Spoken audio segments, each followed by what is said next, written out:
지난주에 이어서 이제 오늘 디모데에게 쓴 편지 두 번째 편지를 함께 읽게 됩니다. 여러분 이제 디모데후서를 생각할 때 무엇을 떠오르게 됩니까? 이 바울의 마지막 편지입니다. 바울이 총 13권의 편지를 쓰는데 그 편지 중에 제일 마지막 쓴 편지가 디모데후서 맨 뒤에 위치하게 됩니다.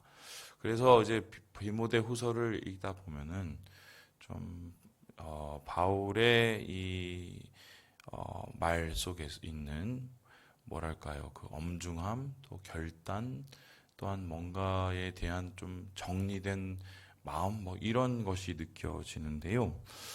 실제적으로 이 디모데후서 전체를 가르는 굉장히 중요한 단어가 한 가지가 있습니다. 그게 오늘 우리가 함께 말씀을 볼 것인데요. 우리 함께 3절의 말씀을 같이 한번 읽어보도록 하겠습니다. 3절입니다. 시작. 너는 그리스도 예수의 좋은 병사로 나와 함께 고난을 받으라. 고난이에요, 고난. 고난을 받으라. 고난을 받으라. 지금 이제 바울이 이미 고난 중에 있습니다. 9절에 보니까요. 복음으로 말미암아 내가 죄인과 같이 매이는 데까지.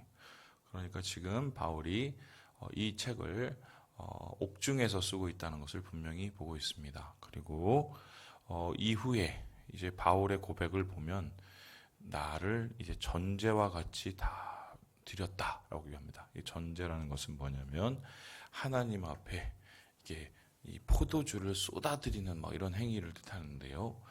그것은 자기의 나머지의 삶의 모습까지 하나님 앞에 온전히 다 내어드리는 죽음을 예감하는 그러한 표현이라 할 수 있겠습니다.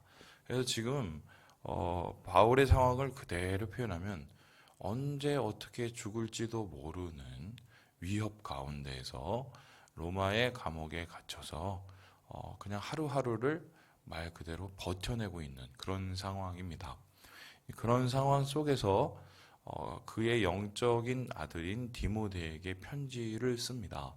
그 편지를 쓰는 바울의 마음, 그리고 그 편지를 읽는 디모데의 마음은 동일하죠.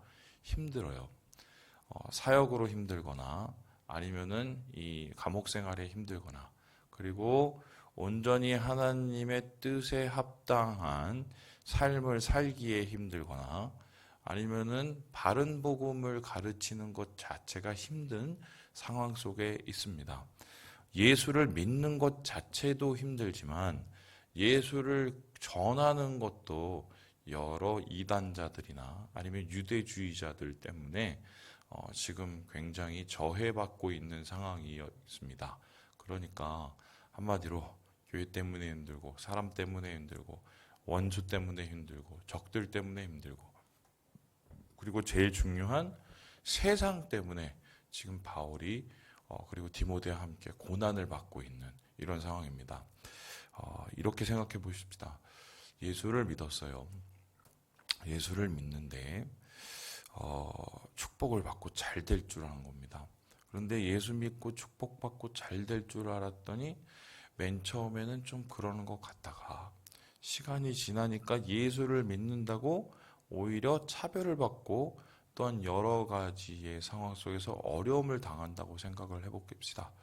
여러분, 그럴 때 사람의 마음이라는 게 참 많이 움츠려들게 되지요.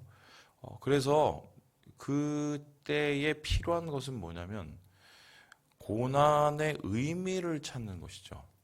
안 그러면은 내가 당하는 이 고난을 왜 내가 겪어야 되는지를 알 수가 없으면 고난을 피하고 싶죠. 곧 고난을 피하고 싶은 것은 예수를 떠나게 되고 교회를 떠나게 되는 것인데, 그런 길을 가는 것은 배도 아닙니까?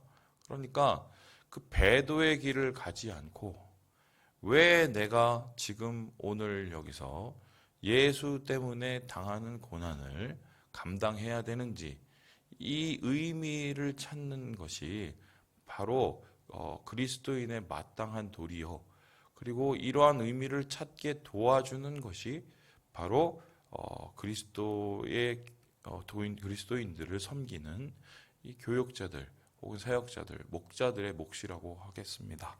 그런 의미에서 오늘 바울은 이렇게 이 상황을 이야기를 하고 있는데요. 우리 함께 우리 10절의 말씀을 같이 한번 읽어보도록 하겠습니다. 10절의 말씀입니다. 시작. 그러므로 내가 택함 받은 자들을 위하여 모든 것을 참음은 그들도 그리스도 예수 안에 있는 구원을 영원한 영광과 함께 받게 하려 함이라. 그래서 그 바울은 자기의 고난을 통하여서 이 고난의 의미가 무엇인지를 사람들에게 그리고 디모데에게 알립니다. 분명히 여기서 얘기하는 것은 무엇입니까? 이것이 바로 예수 그리스도를 위한 일이다. 그러니까 예수님의 고난에 참여하는 것이다. 참예하는 것이다. 뭐 똑같은 의미죠. 그런 거예요. 그러니까 내가 이렇게 오늘 버티고 힘든 것은 주님이 원하시고 기뻐하는 일을 하고 있는 거예요. 그리고 뿐만 아니라 내가 오늘 여기서 이렇게 고생하고 고난을 받는 이유는 뭐냐면 주님이 원하시는, 주님이 이 땅에 남겨놓으시는 사명과 소명을 완수해 가는 것입니다. 그 사명과 소명을 완수해 가는 것은 무엇입니까? 오늘 10절에 말씀하듯이 뭐예요? 그리스도 예수 안에 있는 구원. 그러니까 나를 통해서 구원의 열매가 나타나도록 주변 사람들에게 나를 통해서 예수 그리스도의 복음이 나타나도록 그것을 감당하는 게 바로 고난의 의미인 것이에요. 그래서 이러한 고난을 예수님 때문에 예수님과 함께 받게 되면은 10절에 분명히 그 끝을 이야기하고 있습니다. 영광을 함께 누린다. 예수와 함께 고난을 받는 자가 예수님과 함께 영광을 누리게 된다는 것입니다. 그러니까 이런 거예요. 십자가 없는 부활은 없고 고난 없는 영광은 없는 거예요. 나는 예수 믿고 영광만 좋고 고난은 싫다. 이렇게 선별할 수가 있어요? 없어요? 없다는 거예요. 같이 고난을 참예해야 주님과 함께 그 영광도 참예할 수 있는 겁니다. 그래서 예수를 믿는다는 것은 어떤 의미에서 오늘에 감당해야 될 나의 십자가를 지고 가는 것이다. 주님이 지셨듯이 또한 주님이 남겨놓으신 그리고 주님과 함께 영광을 누릴 그 십자가를 지고 한 걸음 한 걸음 이겨 나아갈 때 하나님께서 이 고난을 통해서 우리를 그날에 기뻐 영광 가운데 세워주신다는 이런 고난의 의미를 지금 바울이 이 그리스도인들에게 그리고 디모데 그의 영적 아들에게 바라고 있는 것이죠. 자, 그렇다면은 일단 한 가지는 해결이 됐어요. 힘든 게 당연하다. 힘든 게 당연하죠. 근데 솔직히 지금 우리가 힘든 거하고 바울이 힘든 거하고 수준을 생각하면 같아요? 틀려요? 네? 비교가 안 되죠. 비교가 안 되죠. 선교지를 가보면 알아요. 특히 이제 무슬림들이 있는 지역을 가서 사역하시는 선교사님들의 이야기를 듣고 그 지역에서 예수를 믿고 변화되어서 신앙을 지켜가는 현지 그리스도인들을 만나보면은 우리가 얼마나 행복한지 압니다.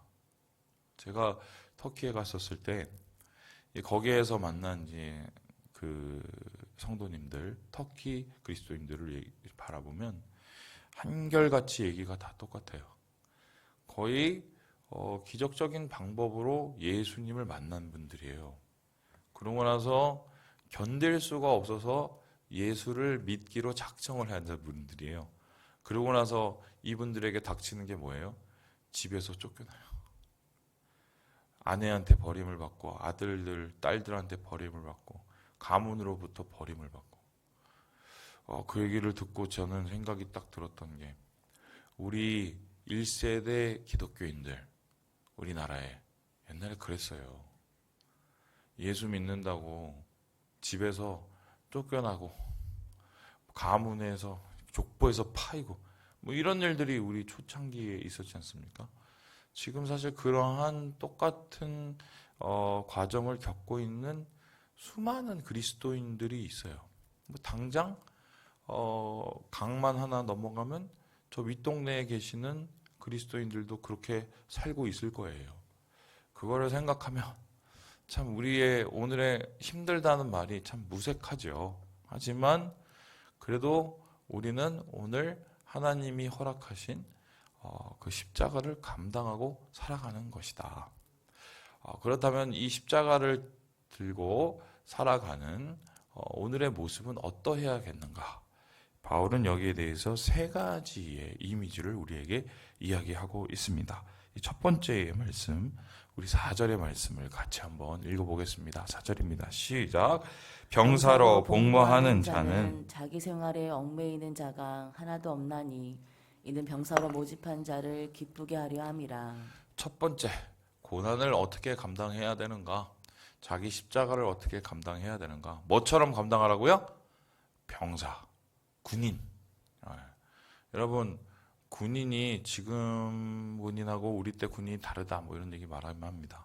정말 다르더만요. 제가 우리 그 희석이도 군대 갔다 오고 이제 뭐 군대 갔다 온 애들 얘기를 들어보면 군대를 갔다 오신 것인지 아니면 어디 캠핑을 갔다 온 것인지 참 놀랄 때가 많습니다. 근데 그 친구들은 나름대로 되게 힘들었을 거예요. 그죠? 그리고 또 제가 군대 갔다 온 얘기를 또 우리 아버님께 얘기하면 우리 아버님은 또 자기 시절을 얘기하면서 또 웃죠. 그런데 한 가지 확실한 건 요즘에 그 서로 이제 폭언을 안 한대요. 그러니까 막 위에 고참이 그 밑에 쫄병한테 막 이렇게 욕하고 그런 게 없대요. 그리고 욕하면은 심지어 이렇게 써내면은 혼난대요. 그리고 그래서 이게 상호 간에 폭력도 없대요. 그게 과연 가능할까? 근데 진짜 가능하더라고요. 그리고 제일 충격적이었던 게 이 군 그 복무 시간이 퇴근 시간이 있는 거예요. 퇴근 시간 있어서 퇴근 시간 딱 하고 나면 자대에 와서 다 이 휴대폰을 할 수가 있대요. 그래서 휴대폰으로 보면 가끔씩 이 녀석이 분명히 군대에 가 있는데 막 카톡 보내고 페이스북 올리고 그게 이제 군대에서 딱 된대요. 이야, 이 세상에 정말 많이 변했구나. 그리고 여러분 아시겠지만 제가 병장 월급을 얼마를 받았냐면은 보너스를 받는 날 2배로 받으면 3만 얼마인가 4만 얼마가 진짜 안 됐어요. 요즘에는요 몇십만 원 돼요.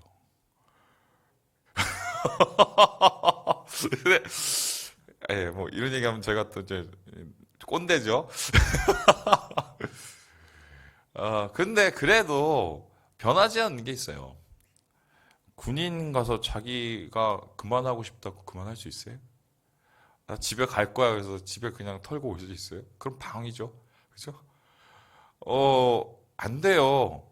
군인은 군인에 맞는 생활이 있습니다. 그리고 그 군인에 맞는 생활은 어떻게 해요? 나라를 지키기 위해서 존재하는 사람들이에요. 그래서 나라를 지키는 훈련을 받고 부대를 운영하기 위한 훈련을 또 함께 하는 것이 군인입니다. 그래서 군인에게는 무엇이 있습니까? 한마디로 명령과 복종이 있고요. 임무라는 게 있어요. 임무. 마찬가지로 예수 믿는 사람이 오늘 우리가 병사로 살아가는다는 것은 나의 생활에 얽매인다는 것이 아닙니다. 임무가 있어요. 분명한 규율이 있어요. 그것은 무엇입니까? 하나님의 나라를 이루어가는 것인데요. 그래서 이런 거예요. 내 거 다 하고 내가 하고 싶은 거 다 하고 내가 살고 싶은 모습 다 하고 신앙생활을 할 수 있어요? 없어요? 못한다는 거예요. 그래서 군인은요, 어떻게 보면 생각을 해보세요. 자기 자신을 절제하잖아요. 그러한 절제의 모습들이 이 세상을 살아가는 그리스도인들에게 필요하다는 거예요. 두 번째로 이 고난을 받는 그리스도인들의 모습을 다음과 같이 이야기하는데요. 우리 함께 5절의 말씀을 같이 한번 읽어봅니다. 시작. 경기하는 자가 법대로 경기하지 아니하면 승리자의 관을 얻지 못할 것이며. 경기하는 자의 모습이다. 여기서 경기하는 자라는 것은 쉽게 설명을 하면 뜀박질하는 마라톤 하는 사람의 모습을 생각을 해보세요. 42.195km를 달리죠. 그 달릴 동안에 제가 그 옛날에 이봉주 선수 막 달리는 거 보면 저는 이제 막 어느 정도 속도로 이렇게 달렸다가 이렇게 자기 페이스를 지켜나간다고 생각을 했는데 나중에 그 한 분이 나와서 뭐 2시간 몇 분 안에 이걸로 돌게 되면 100m를 몇 초에 뛰는지를 계산해 보니까요. 제가 정확한 기억 안 나는데 15초인가 17초인가 그 사이였어요. 그러니까 죽기 살기로 뛰는 거예요. 죽기 살기로 그것도 42km 이상을 뛰는 거예요. 그러면 그분들은 일단 복장부터 다릅니다. 그렇죠? 막 이거 먹고 싶은 거 다 집어넣어 놓고 또 무슨 뭐 입고 싶은 거 다 입고 이러고 다니나요? 아니죠? 그냥 팬티 한 장에 위에 땀 흡수 잘 되는 러닝 같은 거 한 장 입고 달려요. 왜요? 그래야 잘 달리니까. 그리고 어떻게 합니까? 이분은 목표가 딱 정확하게 있어요. 결승점을 바라보고 그 결승점을 향해서 자기의 속도와 페이스를 지켜가면서 달리죠. 바로 예수 믿는 삶이 그런 삶이라는 거예요. 목표의식이 분명히 있어야 되고, 그리고 그 경기를 할 때 어떻게 해야 됩니까? 분명히 그 룰대로 그 코스를 밟아가면서 그것을 완수할 때까지 그 코스를 벗어나지 않죠. 예수 믿는 사람들은 그렇게 포기해서는 안 되고요. 경기하는 자처럼 쓸데없는 것들을 과감하게 내버리는 결단의 모습이 있어야 된다는 것입니다. 그래서요, 이것저것 뭐 고민하기 시작하면 사실 신앙생활하기 되게 어려운데요. 목표가 정확하면요, 나머지 것들은 무엇을 버리고 무엇을 취해야 될지가 정확하게 드러나게 됩니다. 하나님 나라를 위해서, 주님의 구원을 위해서, 영혼을 살리는 것을 위해서 내가 그 목표를 가지고 달려가는 것을 방해되는 것은 때로는 내려놓아야 될 필요가 있는 거예요. 마지막으로 오늘 바울은 이렇게 이 고난을 받으며 구원의 길을 달려가는 사람들을 향해서 다음과 같이 비유를 합니다. 우리 함께 6절의 말씀을 같이 한번 읽어보겠습니다. 6절입니다. 시작. 수고하는 농부가 곡식을 먼저 받는 것이 마땅하니라. 뭐예요? 뭐처럼요? 농부죠, 농부. 농부와 같다. 여러분, 농부가 잘하는 게 뭡니까? 저는 이 농부가 잘하는 게 2가지라고 생각을 해요. 첫 번째는 뭐냐면 농부는 부지런합니다. 제가 예전에 그 경북 의성에 저희 이모 댁에서 이게 뭐 소도 키우고 뭐 과수원도 하시고 하셨고, 그래서 거기를 한번 놀러 간 적이 있었어요. 가면 제가 뭔가 이게 목가적인 막 그런 전원 생활을 이렇게 생각을 했는데 깜짝 놀랐어요. 새벽 4시에 일어나갖고요. 제가 그 이모부를 같이 그때 쫓아다녔었는데 소 밥 주고 또 뭐 그때 뭐 그 사과 뭘 다 매요. 막 다 싸고 막 그거를 그냥 하고 중간에 밥 먹고 또 하고 또 참 먹고 또 하고, 그리고 해 떨어지면 해가 그리고 농촌은 빨리 지대요. 그냥 돌아와서 보면 한 6시? 7시도 채 안, 그리고 자요. 그리고 그 다음날 4시에 또 일어나요. 야, 이게 뭐, 전원 생활이었구나. 되게 성실해요. 그리고, 농사 짓는 분이 잘하는 게 있어요. 뭡니까? 잘 기다려요. 씨를 뿌리면 언제 날지를 분명히 알거든요. 그래서 당장은 보면 결론이 안 보여요. 근데 그 끝을 알기 때문에 기다려요. 그리고 시간이 되어서 열매가 맺리고 그 다음에 무슨 결실이 거두면 그것을 그때 분명히 기쁨으로 거두죠. 예수 믿는 사람도 당연하죠. 첫 술에 배부를 수가 있습니까? 목사님 제가 기도를 했는데 잘 안 돼요. 목사님 이거 다 잘 안 돼요. 기도를 하셨어요? 예, 얼마나 하셨어요? 제가요 3일 했어요. 물론 어떨 때는 하나님이 기도를 한 번 했을 때 바로 들어주실 때도 있어. 그거는 이제 급할 때나 분명히 그것이 필요할 때 이미 예비된 거죠. 그런데 하나님께서는 때로는 당장 될 일도 많이 연기하실 때가 있어요. 그 이유는 뭡니까? 우리의 기도를 더 듣기 원하시고 그 기간을 통해서 우리의 신앙을 성장시키기 위한 하나님의 목적이 있죠. 어려움에는 다 이유가 있어요. 주님 안에서는. 그런데 그런 어려움의 시기를 걸어갈 때 사람들은 어떻게 합니까? 당장 내 생각대로, 내 계획대로, 내 타이밍대로 안 되면 어떻게 해요? 불안하죠? 못 견뎌요. 그렇다고 입에 풀칠을 못하는 것도 아닌데 못 견뎌요. 이 고집에 자기가 무너지는 거예요. 자기 성질에.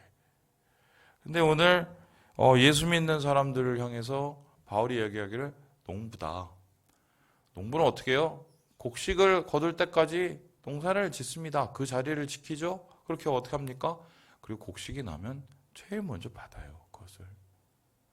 예수 믿을 때, 신앙을 할 때 농부처럼, 그리고 경계하는 자처럼, 병사처럼 이렇게 하루하루를 살고 우리가 고난을 이겨나가는 것이 마땅하다라고 오늘 바울이 말씀을 통해서 이야기를 하고 있는 것입니다. 예, 오늘 말씀을 마치겠습니다. 예수 믿고 고난을 받는 것 당연합니다. 고난을 받아야 영광이 있습니다. 그래서 우리는 병사처럼, 경계하는 자처럼, 농부처럼 우리의 십자가를 지고 하루를 견딥니다. 여러분, 그런데요, 이 말씀 드릴게요. 그렇게 고난을 받고 그렇게 자기 십자가를 져 나가는 것이 힘든 건 사실이지만 세상에서 세파에 부딪혀 유리방황하는, 갈 길 몰라 하는 사람들에 비해선 이건 아무것도 아니에요. 제가 그런 분들에 대한 얘기를 얼마 전에 접했거든요. 삶이 죄로 인해서 자기의 잘못된 선택에서 정말 순식간에 무너져서 평생을 엉망진창으로 살아가는, 위로를 어디에서 받을 수 없는 정말 유리방황하는 길 잃은 양들에 대한 얘기를 제가 들었어요. 지금 우리가 당하는 그 고난은 거기에 비할 수가 없어요, 사실은. 아무리 어려워도 우리가 그들과 다른 한 가지가 있어요. 뭔지 아세요? 주님이 함께 하십니다. 주님이 함께 고난받으시고 함께 우리의 길을 걸어주세요. 예, 이러한 하나님의 은혜를 생각하시면서 오늘도 우리에게 맡겨주신 이 길을 걷고 십자가의 영광을 모두 누리시는 사랑하는 주의 백성 되시길 주님의 이름으로 축원합니다.